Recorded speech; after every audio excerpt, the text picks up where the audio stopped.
So this is super interesting, but in this video, I'm going to be talking about how Palantir is basically investing in SPACs again. Yeah, remember that debacle from a couple years ago that really sent the stock into the ground? Well, it looks like Palantir is once again getting involved with SPACs by owning their equities. Now, before you go off on me in the comments, it is not the same, okay? They're not making the same mistake as they did before. They're being more careful, but what does this mean, okay? Well, we saw recently that Palantir took a stake in Surf Air Mobility. Now, this itself is not a SPAC, but it is, a SPAC-like company with the type of financials and risk profile and whatever. So Palantir had a stake worth 7.1% as a payment for its services. So this is kind of what they were doing before, strategic partnerships, SPACs, and Palantir's essentially giving their software in exchange for equity in companies. And the stocks really go up when Palantir does this, as we've seen. So I just want to share it. Surf Air,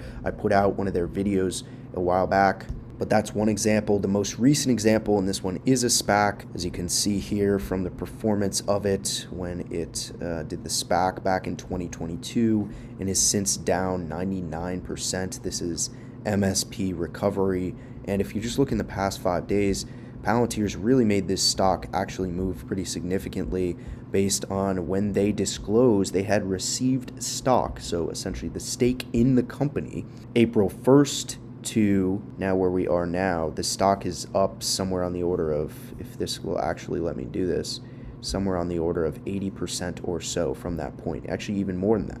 It's more than doubled since Palantir announced it had received stock. Okay, this was a SPAC. Here's the proof of it.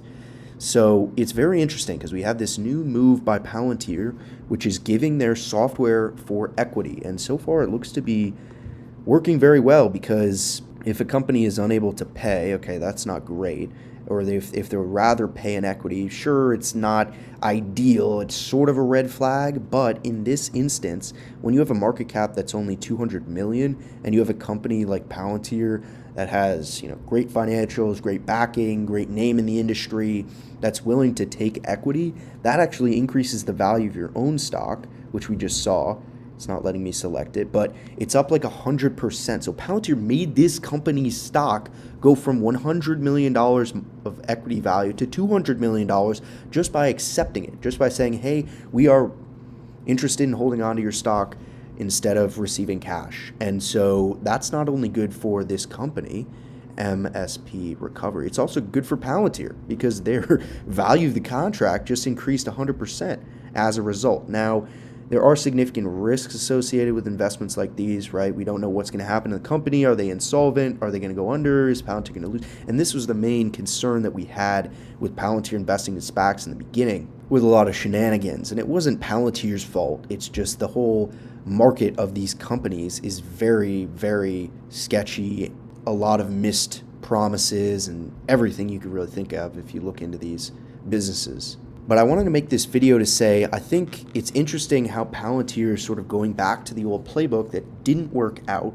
And I'm not saying that because I disagree with what they're doing now. I'm saying that because I think this is a new sort of test the waters moment for the company, because we've talked about this before years ago, where if their software is able to make a transformational change to the company, they should get paid in accordance with that value created. So let's say Palantir's software is somehow able to turn around this business. Wouldn't they want to hold the equity of it? Yes, of course, because that contract value of millions of dollars could turn into tens, if not hundreds of millions of dollars if they're able to do this consistently. So I don't know. I guess I'm just a bit skeptical.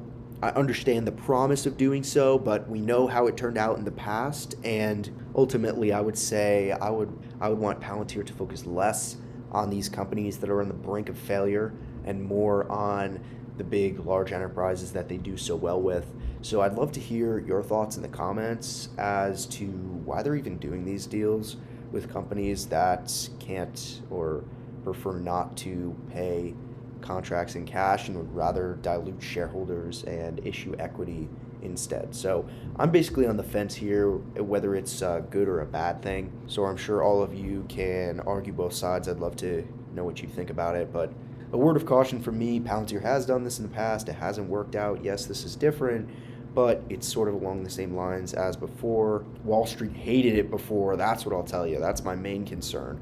Wall Street hated this move. Very much a lot of uncertainty, which of course Wall Street hates. Difficult to model what the heck's going to happen to this company. Again, very, very small, not a concern for Palantir at this moment, but a lot of question marks for me. Maybe they will answer it on the conference call. So once again, let me know what you think. Until next time.